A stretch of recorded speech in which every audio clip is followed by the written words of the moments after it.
السلام علیکم ریڈرس، کیسے ہیں آپ سب لوگ؟ امید کرتی ہوں آپ سب لوگ خیریت سے ہوں گے۔ تو جیسا کہ وانی بیس ناول ختم ہو چکا ہے، تو آج میں آپ لوگوں کے ساتھ ایک اور اچھا سا ناول لے کے آئی ہوں جو رومانٹک ہے اور فورس میرج ہے، ایج ڈفرینس ہے، اور امید کرتی ہوں کہ آپ سب کو یہ ناول پسند آئے گا۔ کافی اچھے ویوز تھے، تو چلے اب ہم اس کی فرسٹ ایپیسوڈ کو پڑھنا سٹارٹ کرتے ہیں۔ جو یہ ناول ہے وہ ڈیلی آیا کرے گا، اگر آپ لوگ کا رسپانس اچھا ہے تو میں آپ لوگوں کو لانگ ایپیسوڈ بھی دے دیا کروں گی۔ تو چلے اب ہم اسے پڑھنا سٹارٹ کرتے ہیں۔ جس نے ابھی تک چینل کو سبسکرائب نہیں کیا وہ سبسکرائب کرے، ویڈیو کو لائک کرے، شیئر کرے، اور اب ہم بڑھتے ہیں ناول کی طرف۔ نہیں سکندر، خدا کے لیے مت کرے میرے ساتھ یہ ظلم، میں کہاں جاؤں گی، میرا اس دنیا میں کون ہے آپ کے سوا؟ رحم کرے سکندر، یہ تمہاری بیٹی ہے، ایسا مت کرے۔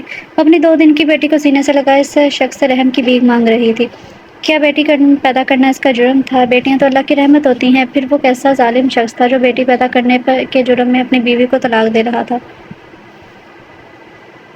نہیں، تمہاری میری زندگی میں کوئی جگہ نہیں، مجھے بیٹا چاہیے تھا جو میرا سہارا بنتا۔ یہ بیٹی بھلا میرا کیا سہارا بنے گی؟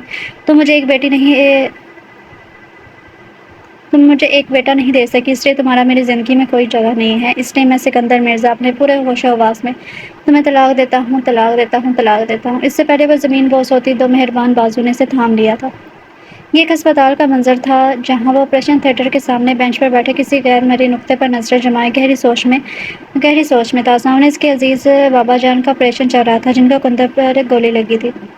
وقفے وقفے سے کسی کی سسکی اس کے کانوں میں بڑھ رہی تھی۔ کچھ گھنٹوں میں اس کی پوری زندگی بدل گئی تھی۔ اس نے تو کبھی اس نظر سے اسے دیکھا تک نہیں تھا، وہ تو اسے ایک چھوٹی سی بچی سمجھتا تھا، پھر کیسے دھڑلے سے اس کی زندگی میں شامل ہوگی۔ وہ شاید انہیں سوچوں میں رہتا کہ ڈاکٹر کی آواز آئی تھی۔ پیشنٹ کے ساتھ کون ہے؟ وہ ڈاکٹر کی آواز پر خیالوں سے باہر آیا۔ اس سے پہلے کہ وہ ڈاکٹر کو جواب دیتا، وہ بھاگتی ہوئی اس کے آگے کھڑی ہوئی تھی، ڈاکٹر کے سامنے ہاتھ جوڑے، پلیز میرے بابا جانی کو بچا لیں، پلیز انہیں کچھ مت ہونے دیں، میں مر جاؤں گی۔ ڈاکٹر کو اس معصوم کی شکل دیکھ کر بہت ترس آیا تھا، جو بمشکل 15-16 سال کی تھی۔ اس وقت اس کی حالت قابل رحم تھی۔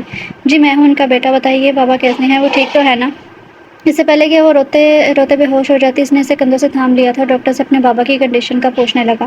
جی آپ کے فادر اب خطرے سے باہر ہیں، تھوڑی دیر میں انہیں ہم وارڈ میں شامل کر دیں گے، تو آپ ان سے مل سکتے ہیں۔ میں ڈاکٹر اپنے پیشہ ورانہ انداز میں کہہ کر آگے بڑھ گیا تھا۔ کیا ہوا ہے بابا کو، ٹھیک تو ہے نا؟ اس سے پہلے کہ وہ اس سے چپ کرواتا، پیچھے سے اسے اپنے بھائی کی آواز سنائی دی تھی۔ وہ اسے بازو سے پکڑ کر الگ کرتا اپنے بھائی سے ملنے لگا اور مختصر سے سب بتاتا چلا گیا، کیسے وہ لوگ خالہ کو اغوا کرنے کے لیے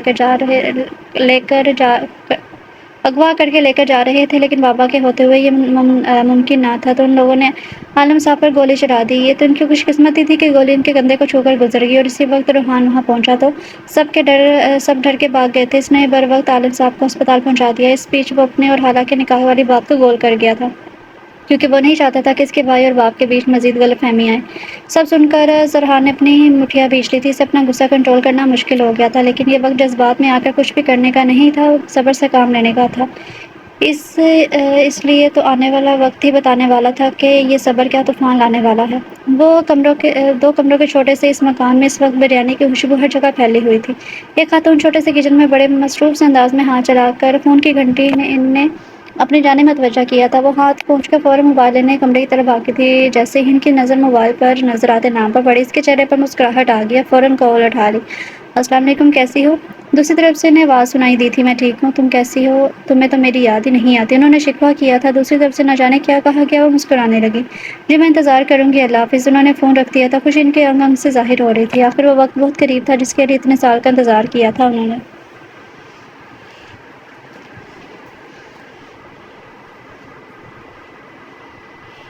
بابا آپ کو کچھ ہو جاتا تو میں مر جاتی، مجھے تو ریحان بھیا سے بہت ڈر لگتا ہے، انہوں نے ڈاکٹر کو بھی بہت ڈانٹا جب آپ بے ہوش تھے، وہ مجھے بھی ڈانٹے تو میں کیا کرتی۔ اس وقت وہ اس کے سینے سے لگی رونے میں مصروف تھی، اور کمال صاحب اس کے بالوں میں ہاتھ پھیرتے ہوئے اسے پرسکون کرنے کی کوشش کر رہے تھے۔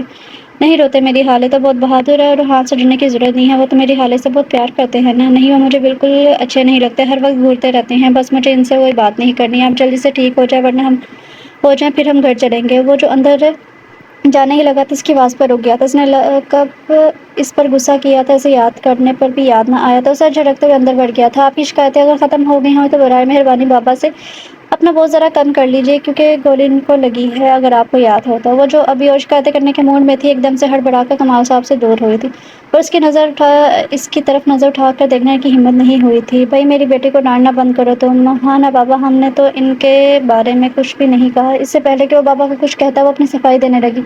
وہ اسے دیکھتا رہ گیا تھا، کتنی معصوم تھی وہ، اس سے 12 سال چھوٹی، وہ 28 سال کا مرد اور وہ محض 16 سال کی۔ گندمی رنگت، بڑی بڑی سیاہ آنکھیں، لمبی گھنی پلکیں، کمر سے نیچے تک لمبی چوٹی، 5 فٹ کا قد۔ ایک قد کے علاوہ وہ ہر لحاظ سے خوبصورت اور معصوم تھی، لیکن اسے بیوی کے طور پر قبول نہیں تھی۔ اس نے سوچ لیا تھا کہ بابا کے ٹھیک ہوتے ہی وہ اس کا کوئی حل نکالے گا۔ بابا تھوڑی دیر میں ہمیں نکلنا ہے، ہمارا یہاں رکنا ٹھیک نہیں ہے۔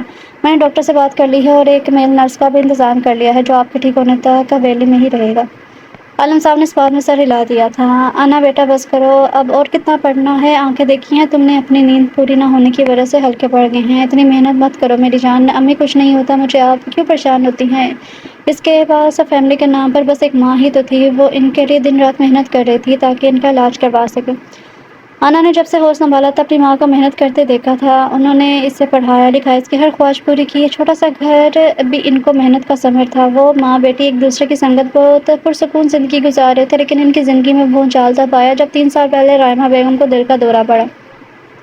ڈاکٹر نے ان کو کام کرنے سے منع کر دیا۔ تب 17 سال کی عمر میں پہلی بار وہ کام کے لیے گھر سے نکلی۔ محلے کے ہی ایک چھوٹے سے پرائیویٹ اسکول میں اسے نوکری مل گئی تھی۔ صبح اسکول، پھر شام میں محلے کے بچوں کو ٹیوشن پڑھاتی تھی، رات کو اپنی پڑھائی کرتی۔ وہ پرائیویٹ بی اے کر رہی تھی۔ رائمہ بیگم نے اسے روکنے کی بہت کوشش کی، ان کا کہنا تھا کہ وہ بالکل ٹھیک ہے، وہ کام کر سکتی ہیں، لیکن انا کے آگے ان کی ایک نہ چلی۔ جلال مرزا اور بی جان کے 2 بیٹے تھے، ایک بیٹی تھی، بڑا بیٹا عالم مرزا، دوسرا بیٹا سکندر مرزا، بیٹی سارا۔ عالم کی شادی انہوں نے اپنے دوست کی بیٹی فائزہ بیگم سے کروائی تھی، جن کے بچے 3 تھے، بڑا بیٹا زریان، دوسرا بیٹا روحان اور بیٹی عزا، جو شہر میں اپنے بھائی زریان مرزا کے ساتھ رہتی تھی۔ سکندر نے شہر میں پڑھتے ہوئے اپنے باپ کے خلاف جا کر اپنے یونی فیلو سے شادی کر لی تھی اور سب سے قطع تعلق ختم کر لیا تھا اور سارا کی شادی انہوں نے اپنے بھانجے سے کروائی تھی، جو اپنی جاب کی وجہ سے کینیڈا میں رہائش پذیر تھے۔ ان کے 2 بچے تھے، بیٹا عاشر اور بیٹی نیہا۔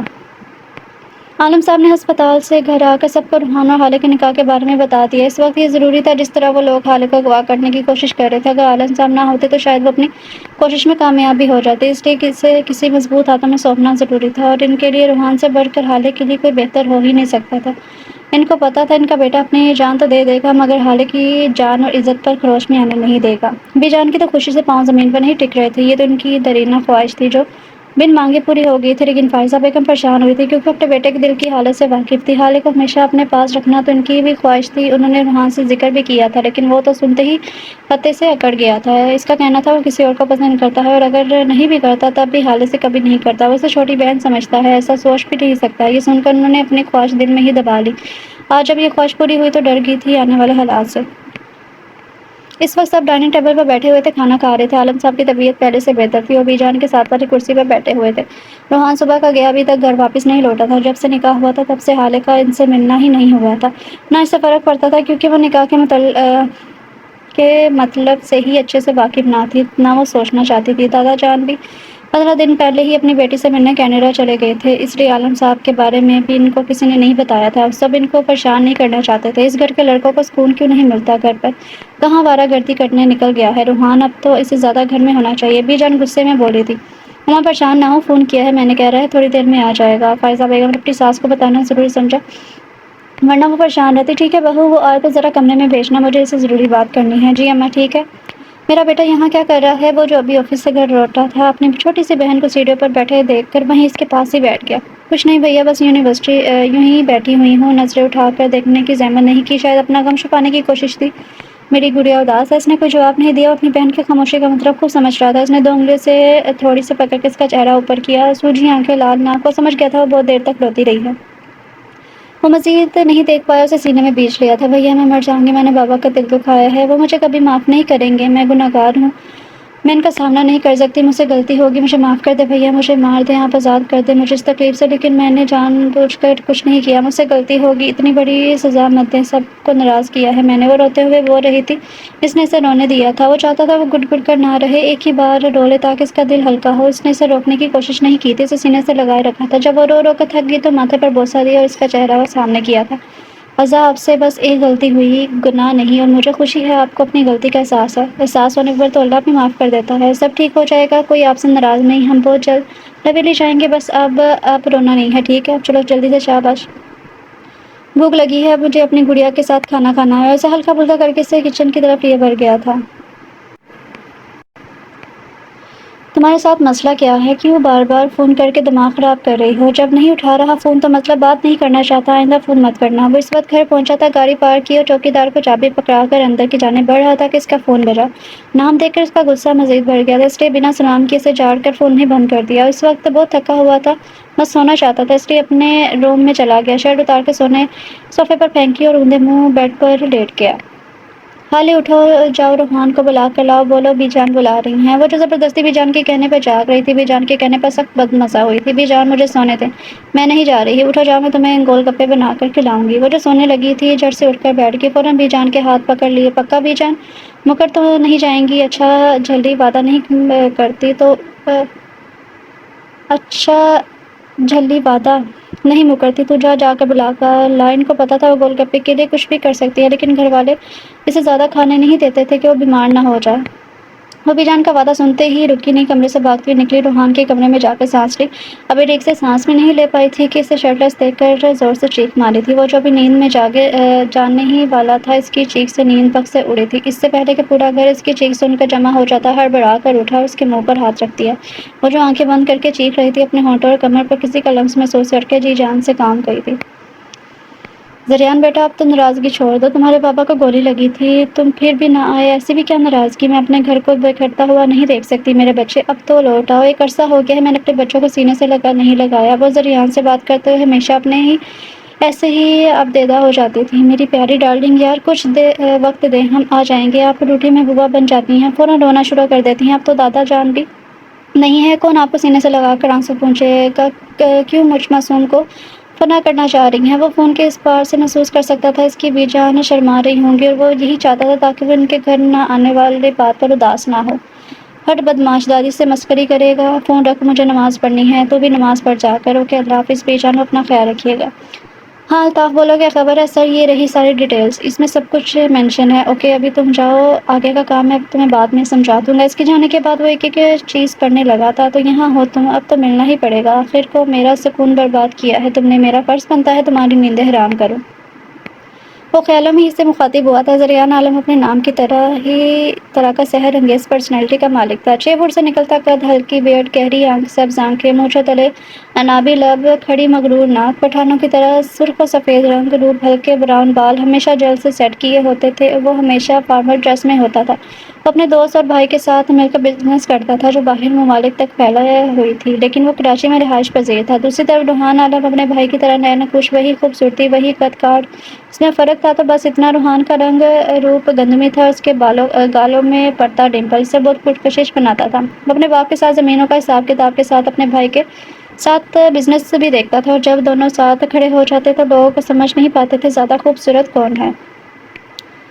نگاہ کے بعد آج اس کا سامنا ہوا تھا، دوپٹے سے بے نیاز نیلے رنگ کی کرتی، سفید ٹراؤزر میں وہ اس وقت آنکھیں بند کیے کانپ رہی تھی، سیاہ گہری آنکھیں اس وقت بند تھی، لڑزتی پلکیں، گلابی ہونٹ جو اس وقت اس کے ہاتھوں تلے چھپے ہوئے تھے۔ اس نے ہاتھ ہٹا لیا، وہ بہت خوبصورت تھی، اگر اس کی جگہ کوئی اور مرد ہوتا تو بہک جاتا، لیکن یہاں بھی روحان تھا جو اسے بی بی ماننے کو ہی انکار نہیں تھا۔ اس کی خاموشی پر حالے نے آہستہ آہستہ آنکھیں کھولی تو وہ دین سے بوجھل آنکھوں سے اسے گھور رہا تھا۔ چھوڑے روحان بھیا، وہ جو پہلے ہی غصے میں تھا، اس کے بھیا کہنے پر مزید اس کا پارا ہائی ہوا، مانا کہ اس کو بیوی نہیں مانتا تھا، لیکن ان کا نکاح تو ہوا تھا نا، وہ کیسے نکاح کے بعد بھی اسے بھیا کہہ سکتی تھی؟ غصے میں اس نے اس کی کمر پر گرفت مضبوط کی تھی، حالے کو اپنی کمر پر اس کی انگلیاں دستی ہوئی محسوس ہوئی تھی۔ دوبارہ بھیا مت کہنا، ایک رکھ کر کان کے نیچے لگاؤں گا۔ اور تمہارا دوپٹہ کہاں ہے؟ آج کے بعد اگر بنا دوپٹے کے دیکھا تو مار کر تمہاری لاش بوری میں بند کر کے کھیتوں میں پھینک آؤں گا، پھر جنگلی کتے تمہاری بوٹی بوٹی کھا جائیں گے۔ اس نے صرف اسے ڈرانے کے لیے کہا تھا، لیکن وہ جو پہلے ڈر سے کانپ رہی تھی ذرا شور سے رونے لگی۔ اسے روتے دیکھ اس نے دوبارہ اس کے ہونٹوں پر ہاتھ رکھا تھا۔ چپ، ایک دم چپ، آواز نہ آئے۔ آج کے بعد اس کمرے میں مت آنا ورنہ اچھا نہیں ہوگا۔ اس کے کان کے پاس سے گرایا تھا اور جھٹکے سے چھوڑا۔ وہ جیسے اسپیڈ میں آئی تھی ویسے ہی بھاگی، اپنے کمرے میں جا کر دم لیا۔ اب اس نے سوچ لیا تھا وہ مر کر بھی اس جرات کے کمرے میں نہیں جائے گی۔ اس نے اسے بیڈ ٹچ بھی کیا تھا، سوچ کے اس کے کانوں سے دھواں نکلنے لگا تھا۔ اس وقت بچوں کو ٹیوشن پڑھا رہی تھی۔ پڑوس کی رحیلہ خالہ آتی ہوئی نظر آئی تھی، جو بچپن سے محلے میں اس کے ساتھ والے گھر میں رہتی تھی۔ اسے دیکھ کر اس کی طرف آئی تھی۔ ارے انا، تمہاری امی کہاں ہیں؟ انہوں نے رائمہ بیگم کے بارے میں پوچھا تھا۔ جی خالہ، آپ بیٹھے وہ کمرے میں ہیں، میں ان کو بلا کر لاتی ہوں۔ اس نے چارپائی کی طرف اشارہ کرتے کہا تھا۔ ارے تم بچوں کو پڑھاؤ، بلانے کی ضرورت نہیں ہے، میں خود ہی چلی جاتی ہوں، ان کو کہتے ہوئے کمرے کی جانب بڑھ گئی تھی۔ وہ بھی ان کے لیے چائے بنانے کچن میں چلی گئی تھی۔ دیکھو رائمہ، میں گھما پھرا کر بات نہیں کروں گی، نہ مجھے آتا ہے۔ میں اپنے عرفان کے لیے انا کو دلہن بنانا چاہتی ہوں، اور میرے عرفان میں کس چیز کی کمی ہے؟ تمہارا دیکھا بھالا بچہ ہے۔ رائمہ بیگم تو ان کی بات سن کر ہی سکتے میں چلی گئی۔ عرفان رحیلہ کا بیٹا تھا، جس کی بیوی 2 ہفتے پہلے ہی ایک بچی کو جنم دیتے اس دنیا سے چلی گئی تھی۔ اس کے قبر کی مٹی بھی ابھی نہیں سوکھی ہوگی۔ یہ لوگ عرفان کی شادی کا سوچ رہے تھے۔ رائمہ بیگم کو ان کی سوچ پر بہت افسوس ہوا تھا۔ ارے رحیلہ، کیسی باتیں کر رہی ہو تم؟ ابھی تو اس کا غم ہی کم نہ ہوا ہوگا، تم ابھی سے دلہن لانے کا سوچ رہی ہو؟ اور معذرت چاہتی ہوں انا، بچپن سے ہی میرے بھتیجے کے ساتھ منسوب ہے، تو میں اس کی شادی کہیں اور نہیں کروا سکتی۔ انہوں نے بہت مناسب الفاظ میں معذرت کر لی تھی۔ ارے رائمہ، کس بھتیجے کی تم بات کر رہی ہو جن لوگوں نے کبھی مڑ کر بھی نہیں دیکھا؟ وہ بھلا تمہاری بیٹی کو بیانے کیوں آئیں گے؟ دیکھو، اس رشتے میں ہم دونوں کی بھی بلائی ہے۔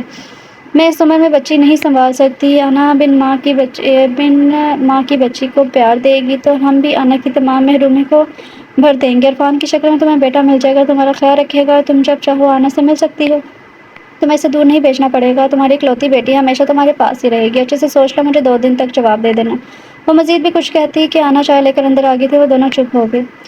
اگلے دن صبح معمول کے مطابق سب ڈائننگ ہال میں بیٹھے ناشتہ کر رہے تھے۔ آج ناشتے پر حالے تو نہیں تھی، البتہ روحان سنجیدگی سے ناشتہ کر رہا تھا۔ رات میں بلایا تھا میں نے، روحان تم آئے نہیں؟ کیا مجبوری کی باتوں کی تمہاری نظر میں کوئی اہمیت نہیں ہے؟ بی جان نے روحان سے استفسار کیا تھا۔ کب بی جان؟ مجھے تو آپ نے کوئی پیغام نہیں دیا۔ اس نے فوراً اپنی صفائی دینا چاہی۔ حالے ہمارے سامنے ہی گئی تھی تمہیں بلانے، وہ ان کی بات پر چونکا۔ اسے رات کا منظر ایک ایک کر کے یاد آنے لگا۔ تو یہ وجہ تھی کہ وہ میرے گئے روم میں آئی تھی۔ ایک لمحے کو اس کے ہونٹوں پر مسکراہٹ آ گئی، اگلے ہی لمحے خود کی سوچ پر لعنت بھیجی۔ وہ کیا فضول میں سوچ رہا ہے؟ نہیں بی جان، میں آتے ہی سو گیا تھا، شاید وہ بھی اس وجہ سے مجھے بلائے بغیر ہی چلی گئی ہوگی۔ اس نے فوراً وضاحت دی تھی۔ انہوں نے اس بات میں سر ہلا دیا۔ اوکے بی جان، اللہ حافظ، میں شام کو دادا جان کو ایئرپورٹ سے پک کر لوں گا۔ وہ کہتے ہی پورش میں کھڑی اپنی گاڑی تک پہنچا تھا اور بیٹھ کر زن سے گاڑی بھگا لے گیا۔ تم اب اٹھی ہو کیا گھوڑے گدھے بیچ کر سوئی تھی؟ جیسے وہ بی جان کے کمرے میں آئی، بی جان اسے ڈانٹنے لگی تھی، لیکن ان کی ڈانٹ میں بھی سب کے لیے پیار نظر آتا تھا۔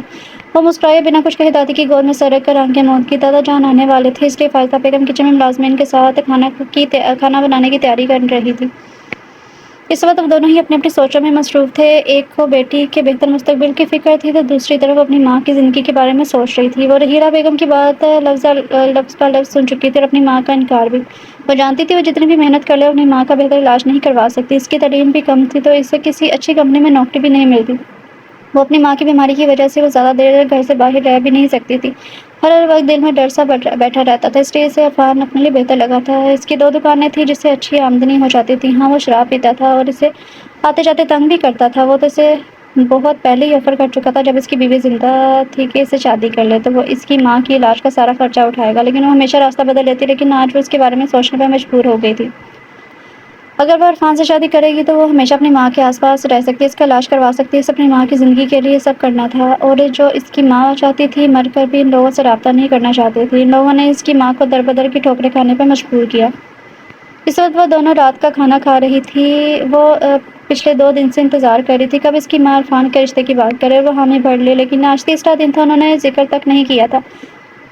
وہ سمجھ گئی تھی وہ اس رشتے کے حق میں نہیں ہے، اس لیے ہمت کر کے اس نے خود ہی بات شروع کی تھی۔ امی، رحیلہ خالہ کے پرپوزل کے بارے میں سوچنا چاہیے آپ کو۔ مجھے عرفان میں کوئی ایسی برائی نظر نہیں آتی، اچھا کماتا ہے، سب سیٹ ہے، اور میں نے رحیلہ خالہ کی باتیں سنی ہیں، مجھے وہ ہر لحاظ سے اچھا لگا ہے۔ رائمہ بیگم تو اس کی باتیں سنتی سکتے میں آ گئی تھی۔ تمہارا دماغ خراب ہے، وہ ایک بچی کا باپ ہے اور شراب پی کر اپنی پہلی بیوی کو دن رات مارتا تھا۔ تم سے کچھ چھپا تو نہیں ہے، اور ویسے بھی تم جانتی ہو تمہارا رشتہ بچپن میں طے کر دیا گیا تھا۔ کہاں کر دیا ہے؟ جہاں سے میری ماں کو دھکے دے کر نکالا گیا تھا، جنہوں نے کبھی دیکھنے کی زحمت نہیں کی کہ ہم مر گئے ہیں کہ زندہ ہیں۔ امی کا جواب امی کا خواب امی کس خواب میں جی رہی ہیں؟ آپ کوئی نہیں آئے گا ہمیں پوچھنے، اگر کبھی کوئی آیا بھی تو میں مر کر بھی اس خاندان میں نہیں جاؤں گی۔ شدید نفرت کرتی ہیں ان لوگوں سے، اس لیے آپ عرفان کے لیے ہاں کر دیجیے پلیز امی میرے لیے۔ وہ کہہ کر رکی نہیں تھی، یہ ان کی انا تو نہیں تھی، وہ کب سے اتنی نفرت کرنے لگی تھی؟ وہ تو بہت محبت کرنے والی تھی، وہ بس سوچ کر رہ گئی تھی۔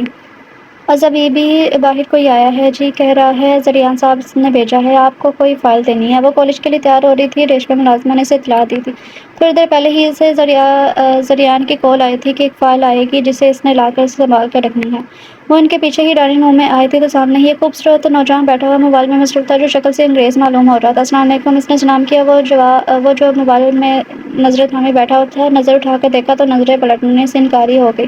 سفید یونیفارم میں سفید ہی شوز پہنے، گلابی اسکارف پہنے، سبز گہری آنکھیں، پنکھڑیوں جیسے گلابی لب، چھوٹی سی ناک جس پر باریک گولڈ کی تاریخ، وہ بے تحاشا حسین تھی۔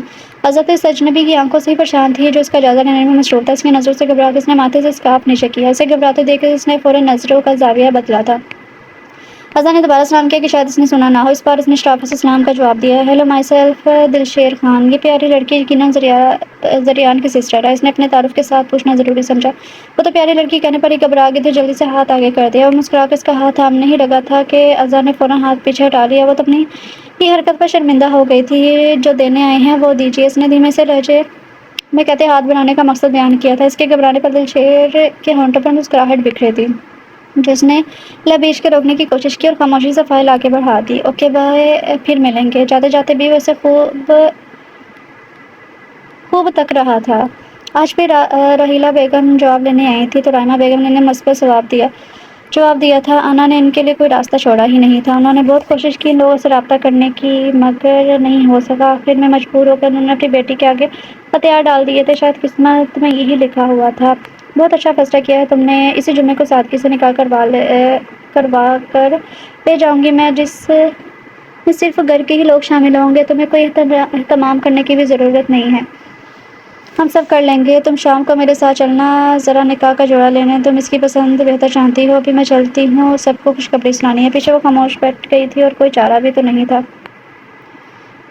ریڈرز، میں آپ لوگ کو ایک بات پہلے سے بتا دوں کہ یہ جو میں تھوڑا سا اٹک رہی ہوں اور جو میں صحیح سے پڑھنے کی کوشش کر رہی ہوں نا، تو اس میں جو ہے نا وہ ورڈ مسنگ ہے تھوڑے اور تھوڑی املا کی مسٹیک ہے۔ اس وجہ سے جب انسان ایک روانگی کے ساتھ پڑھا ہوتا ہے نا، تو پھر آگے کوئی مسٹیک آ جائے تو وہ پھر آپ لوگوں کو بھی پتا ہے، جو لوگ پڑھ رہے ہیں خود ان کو بھی پتا ہوگا کہ اس میں کتنی مسٹیک ہے۔ تو کوئی مجھے بلیم نہ کرے کہ مجھے ٹھیک سے پڑھنا نہیں آتا یا جو بھی ہے، میں اپنی طرف سے پوری کوشش کر رہی ہوں ٹھیک سے پڑھنے کی۔ تو میں نے سوچا میں آپ لوگوں کو کلیئر کر دوں، کیونکہ کافی ریڈرز پھر باتیں بھی سناتے ہیں کہ آپ کو پڑھنا نہیں آتا، یہ نہیں آتا، لیکن آپ لوگ خود بھی پڑھ کے دیکھ لیں کہ اس میں املا کی مسٹیک ہے، کچھ ورڈ مسنگ ہیں، اس وجہ سے پڑھنے میں بھی مسئلہ ہوتا ہے، کیونکہ آپ لوگوں کی طرح میں بھی فرسٹ ٹائم ہی پڑھ رہی ہوں۔ تو چلیے اب دوبارہ پڑھتے ہیں۔ جب تمہیں میں نے کہا تھا جا کر روحان کو بلا کر لاؤ تو مہربانی کر خواب خرگوش کے مزے لینے لگی۔ تو مہارانی جا کر خواب خرگوش کے مزے لینے لگی۔ کوئی ذمہ داری کا احساس ہے کہ نہیں؟ میں یہاں انتظار کر رہی تھی۔ بی جان اسے ڈانٹ رہی تھی، بی جان کی بات پر تو وہ رونے والی ہو گئی تھی۔ بی جان، میں ان کو بلانے گئی تھی لیکن انہوں نے مجھے ڈانٹا اور دھمکی بھی دی، انہوں نے مجھے بیڈ ٹچ بھی کیا، میری کمر کو چھوا، میرے گال۔ ابھی وہ کچھ اور بھی کہتی کہ دادی نے فوراً سے ٹوکا تھا، ارے باؤلی کیا بکے جا رہی ہو، پتہ بھی ہے تمہیں؟ اس لیے میں فائز سے کہتی تھی اتنا لاڈ پیار نہ دکھایا، گھرداری سے کہا تمہیں، لیکن نہیں، سب نے بچی بنا کر رکھا ہے تمہیں، اور تم میرے پوتے کو سب کے سامنے شرمندہ کروانے پر تلی ہوئی ہو۔ اس سے پہلے کہ دادی اسے اور ڈانٹتی اور سمجھاتی، باہر سے جلال مرزا کی آواز آنے لگی تھی۔ دادی سے پہلے وہ بھاگتی باہر نکلی اور دادا ان کے سینے سے لگ کر پھوٹ پھوٹ کر رونے لگی تھی۔ دادا جان تو اپنی پوتی کے رونے پر ہی گھبرا گئے تھے۔ روحان جو دادا جان کو لے کر آیا تھا وہ تو پریشانی سے دیکھنے لگا، ارے میرا بچہ مت رو، دیکھو میں آ گیا ہوں نا، اتنے دن بھی تم سے دور نہیں رہا، اگر زیادہ یاد آ رہی تھی تو مجھے فون کر کے بلا لیتی، چلو اب رونا بند کرو، چپ ہو جاؤ۔ اسے پچکارنے لگے تھے، میں آپ کی وجہ سے تو نہیں رو رہی دادا جان۔ ان کی بات سن کر فائزہ بیگم اور کمال صاحب بھی کمرے سے باہر آ گئے تھے اور اس کی بات پر مسکراہٹ ہونے لگے۔ روحان کے بھی ہلکے سے ڈمپل نمودار ہوئے تھے جو جلدی ہی چھپ گئے تھے، جبکہ دادا جان کو تو یہ سراسر اپنی بے عزتی ہی لگی تھی، اس لیے منہ بنا کر رہ گئے۔ تو بی جان کی وجہ سے رو رہی ہوگی، وہ مجھ سے پیار ہی نہیں کرتی، وہ صرف ازا، اپو اور ان سے پیار کرتی ہیں، اس نے انگلی روحان کی طرف کرتے ہوئے کہا تھا، جبکہ ازا کے نام پر بی جان اور فائزہ بیگم نے امید بھری نظروں سے عالم صاحب کی طرف دیکھا، لیکن وہ نظر چرا گئے۔ روحان تو اس کی دلیری پر اسے گھورنے لگا تھا، انہوں نے رات کو مجھے ڈانٹا بہت اور یہ بہت گندے ہیں، اپنے کمرے میں چڑھ کے بغیر تھے، انہوں نے مجھے بیڈ ٹچ کیا اور مجھے اس سے پہلے کہ وہ مزید گہر افشانی کرتی، دادا جان نے اس کے منہ پر ہاتھ رکھ دیا تھا۔ ابی جان کل ہی ان کو روحان اور حالے کے نکاح کا فون پر بتا چکی تھی۔ باقی سب کا سٹپٹا گئے تھے۔ روحان تو دھواں دھواں ہو گیا تھا، اس کا بس نہیں چل رہا تھا کہ وہ دو لگا دے سیدھا کر کے اسے۔ وہ اپنے ابھی اسکول سے آئی تھی، سیدھا اپنی ماں کے کمرے میں گئی، آنکھیں موندے چارپائی پر لیٹی ہوئی تھی۔ وہ جانتی تھی وہ جاگ رہی ہے، اس لیے دھیمے سے انہیں پکارا تھا، امی کب آئی تم؟ وہ اٹھ کر بیٹھی، آنکھیں لال ہو رہی تھی۔ ابھی آئی ہوں۔ آپ کو کیا ہوا؟ طبیعت ٹھیک ہے نا؟ آنکھیں کیوں لال ہو رہی ہیں؟ وہ ان کو پریشانی سے دیکھ کر پوچھنے لگی تھی۔ بالکل ٹھیک ہوں، جمعے کو نکاح ہے تمہارا، شام کو رحیلہ کے ساتھ مارکیٹ جانا ہے تمہارا جوڑا لینے، جلدی سے فریش ہو کر آؤ، کھانا لگاتی ہوں۔ وہ کہہ کر وہاں سے جانے لگی، ورنہ زیادہ دیر ضبط نہیں کر پاتی، آنکھ سوجنے لگنے کو بتاتے امی۔ اس نے طرف کا پکارا تھا اور کسی معصوم بچے کی طرح ان کی باہوں میں سما گئی تھی۔ امی میں ہمیشہ آپ کے ساتھ رہوں گی، آپ پریشان نہ ہوں، یہ فیصلہ ہم دونوں کے لیے بہتر ثابت ہوگا، آمین۔ چلو اب باہر جلدی سے میں کھانا لگاتی ہوں۔ وہ آج اجزا کو شاپنگ کروانے لایا تھا۔ شاپنگ کے بعد وہ ایک ریسٹورینٹ میں آ کر بیٹھ کر کھانا آرڈر کیا تھا۔ زریان کی ایک کال آ گئی تھی، اس لیے وہ کال پر ہی ہوگا۔ وہ بھی بور ہو کر آس پاس نظر دوڑانے لگی کہ نظر سامنے ایک منظر پر اٹک گئی تھی۔ سامنے اس دن والا لڑکا کسی لڑکی کے ساتھ بیٹھا ہنس کر باتیں کر رہا تھا۔ لڑکی ہنستے ہوئے اس کے بازو پر چپڑ لگا رہی تھی۔ زریان کی ان کی طرف پیٹھ تھی، اس لیے وہ انہیں دیکھ نہیں سکا۔ دلشیر جو خود پر کسی کی نظریں شدت سے محسوس کر رہا تھا، نظر اٹھا کر دیکھا تو وہ اسے ہی دیکھ رہی تھی۔ اس کے دیکھنے پر جلدی سے نظریں ہٹا لی تھی۔ ہلکے گلابی کاٹن کے سوٹ پر گلابی ہی دوپٹہ سر پر اچھے سے ٹکائے، نیوی بلو شال اچھے سے خود پر اوڑھے وہ بہت پیاری لگ رہی تھی۔ ایک نظر اپنے ساتھ بیٹھی لڑکی پر ڈالی جو اس کی کزن کے ساتھ منگیتر بھی تھی، بلو جینس کے ساتھ وائٹ ہاف والی شرٹ پہنے جو بامشکل اس کی کمر تک تھی، وائٹ ہیلز اور بوب کٹ بالوں کے ساتھ خوبصورت نئے نقوش، اوپر سے نفاست سے کیے ہوئے میک اپ نے اسے مزید حسین بنا دیا تھا، لیکن نہ جانے کیوں اسے اس میں زیادہ دلچسپی نہیں ہوئی۔ اس کا دل تو ہمک کر سامنے بیٹھی اس لڑکی کی طرف جا رہا تھا، انجانے میں ہی وہ ان دونوں کا موازنہ کرنے لگا۔ کہاں کھو گئے ہو؟ ملائکہ نے اس کی آنکھوں کے آگے چٹکی بجائی تو وہ خیالوں سے باہر آیا تھا۔ ارے کہیں نہیں، وہ سامنے زریان ہے، میں ذرا اس سے مل کر آتا ہوں، کچھ کام ہے۔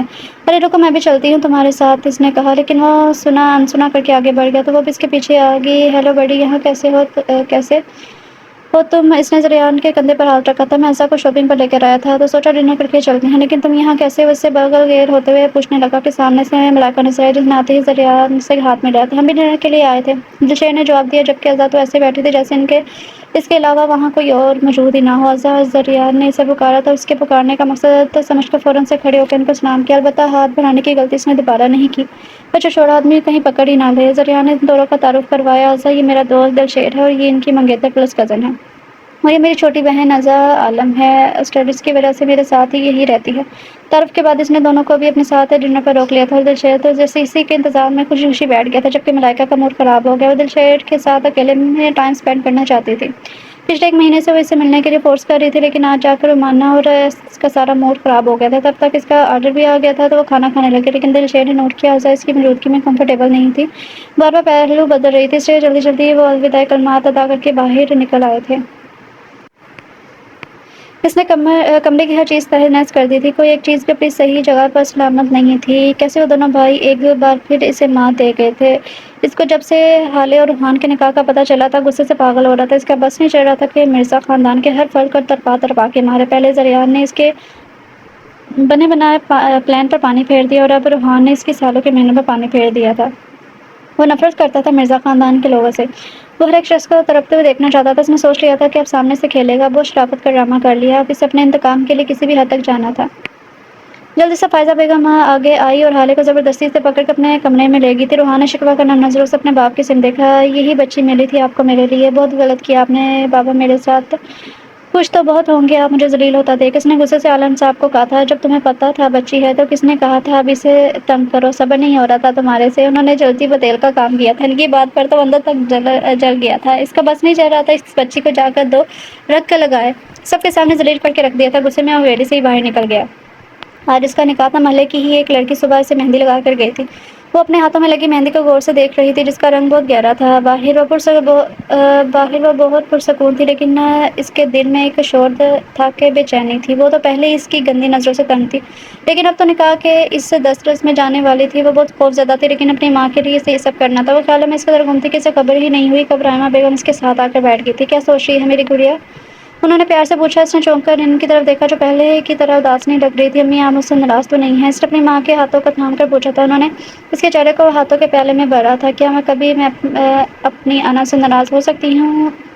سوال کے بدلے سوال کیا گیا۔ نہیں امی، کبھی نہیں۔ وہ روتے ہوئے ان کے گود میں سر رکھ گئی تھی، وہ اس کے بالوں میں ہاتھ پھیرنے لگی۔ میری آنا میرا غرور ہے، میں کبھی اپنی آنا سے ناراض ہو ہی نہیں سکتی۔ تمہیں پتہ ہے نا آنا، جب تم پہلی بار میرے ہاتھوں میں آئی تھی نا، تو تمہیں چھو کر ایسا لگا جیسے مجھے پوری دنیا مل گئی ہو، تم میرے وجود کا حصہ ہو۔ میں بہت زیادہ خوش تھی جب بہت زیادہ، اور آج بھی میں بہت زیادہ خوش ہوں، کیونکہ میری چھوٹی سی آنا دلہن بننے والی ہے۔ انہوں نے اس کے بالوں پر بوسہ دیا۔ کل تم کسی کے نکاح میں چلی جاؤ گی، کوئی تمہارا سرپرست بن جائے گا۔ اپنے اس نئے رشتے کو پوری ایمانداری سے نبھانا، نکاح بھلے جیسے بھی حالات میں ہو، بیوی پر سب سے زیادہ حق شوہر کا ہوتا ہے۔ اس سے بدتمیزی مت کرنا، کچھ برا لگے تو درگزر کرنا، اس کی بات ماننا، اس کے حقوق پورے کرنا، کبھی سے ناراض مت ہونا، نہ کبھی سے ناراض کرنا، کیونکہ میاں بیوی کی ناراضگی سے اللہ تعالیٰ ناراض ہوتا ہے۔ اسے سمجھا رہی تھی اور وہ بہت پرسکون سے ان کی باتیں سن رہی تھی، اس لیے یہی کافی تھا کہ اس کی ماں خوش ہے۔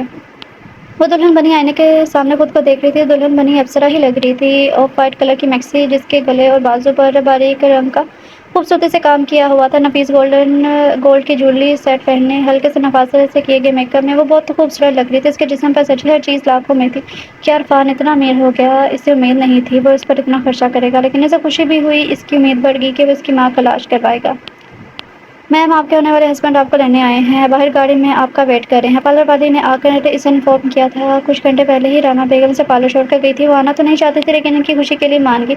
انہوں نے کہا تھا کہ وہ تھوڑی دیر میں اسے لینے آ جائیں گی، لیکن انہوں نے عرفان کو کیوں بھیجا؟ خیر، وہ بس سوچ سکتی تھی، اس کے ساتھ جانے کے علاوہ کوئی چارہ نہیں تھا۔ پارلر والی اسے اچھے سے چادر سے گھونگھٹ کر کے تھام کر باہر لائی اور بیک سیٹ پر بٹھا دیا تھا۔ اس نے آگے بڑھ کر پارلر والی کو کچھ پیسے دیے اور ڈرائیونگ سیٹ پر بیٹھ کر گاڑی سے ان سے بگا لے گیا۔ دونوں نے ایک دوسرے کو مخاطب نہیں کیا۔ منزل پر پہنچ کر اس نے گاڑی روکی اور گھوم کر اس کے سائڈ کا دروازہ کھولا اور اسے بازو سے پکڑ کر اسے آگے بڑھایا۔ اس کی گرفت اس کے بازو پر بہت سخت تھی، اسے کچھ نظر نہیں آ رہا تھا، لیکن خاموشی اور چمچماتی سنگ مرمر کی فرش اس کے گھر کی تو نہیں تھی۔ اس سے پہلے کہ وہ سمجھتی، وہ اسے لیے ہال میں آیا تھا، اس کا بازو چھوڑا۔ اس کا دل سوکھے پتے کی مانند لرز رہا تھا، کچھ انہونی کا پتہ دے رہا تھا۔ اس نے جھٹکے سے اپنا گھونگھٹ الٹ دیا اور سامنے کھڑے شخص پر جب نظر پڑی تو وہ پتھر کی ہو گئی۔ ختم ہو گئی ایپیسوڈ۔ سو ڈیئر ریڈرس، کیسا لگا یہ آپ لوگوں کو ناول اور ناول کی فرسٹ ایپیسوڈ؟ اگر میں اپنا بتاؤں تو مجھے کافی انٹرسٹنگ ناول لگا ہے، بلکہ میں آگے بھی دیکھ رہی تھی لیکن یہ آج کی ایپیسوڈ یہاں تک ہی تھی۔ تو ان شاء اللہ تعالیٰ آپ لوگ اچھا سا اگر رسپانس دیں گے تو کل بھی میں آپ لوگوں کے لیے لانگ ایپیسوڈ لے کے آؤں گی۔ اور میں اگر اپنا بتاؤں تو مجھے کافی ناول اچھا لگا ہے، انٹرسٹنگ لگا ہے۔ مطلب جیسا ہوتا ہے نا کہ ناول اسٹارٹ میں پڑھ کے انسان بور ہو جاتا ہے کہ وہی اسٹوری ہے یہ وہ، تو اسٹوری تو تقریباً ساری سیم ہی ہوتی ہیں، لیکن ہر ایک نے الگ الگ بیان کیا ہوتا ہے، لیکن یہ مجھے انٹرسٹنگ لگ رہی ہے۔ مطلب اس میں کافی چیزیں ایسی ہیں جو ابھی کلیئر ہی نہیں ہیں، تو اس طرح کی جو چیزیں ہوتی ہیں نا، سسپینس جو ہوتا ہے، مجھے پڑھ کے ویسے بھی مزہ آتا ہے، تو اس طرح کا اچھا لگ رہا ہے مجھے ناول۔ امید کرتی ہوں کہ آگے بھی اچھا ہی ہوگا، تو آپ لوگوں نے اچھا سا رسپانس دینا ہے، کیونکہ میں آپ لوگوں کے لیے ہی اتنی محنت کرتی ہوں، اور یقین کریں اس چینل پہ میں نے بہت محنت کی ہے، اور جب بھی میں محنت کرنے لگتی تھی اس پہ 1 مہینہ 2 مہینہ اور رسپانس آپ لوگوں کا بہت کم آتا تھا، تو پھر مجھے دکھ ہوتا تھا، کیونکہ اتنی دیر بولنا، ناول ڈھونڈنا، اس کا PDF بنانا، سارا کچھ کرنا، اس میں کافی ٹائم لگتا ہے، اور پھر گھر کے کام وغیرہ، پھر وہ الگ چیز، ہر ایک چیز کو مینیج کرنا پڑتا ہے۔ ناول پڑھنا بھی میرا شوق ہے، تو پھر اس وجہ سے میں نے سوچا کہ چلو میں اس طرح یہ پڑھ لیتی ہوں، کر لیتی ہوں، تو آپ لوگ بھی میرا ساتھ دیں گے، تو میں بس اچھے کی امید کر سکتی ہوں کہ آپ لوگوں کو یہ ایپیسوڈ پسند آئی ہوگی، تو آپ لوگ آہستہ آہستہ چینل پہ آئیں گے، کیونکہ کافی ٹائم سے یہ چینل ڈیڈ پڑا ہوا تھا، تو آہستہ آہستہ سے ہی ہر ایک چیز ہوتی ہے۔ تو ملتے ہیں کل نیو ایپیسوڈ کے ساتھ، تب تک کے لیے اپنا خیال رکھیں اور خوش رہیں۔ اللہ حافظ۔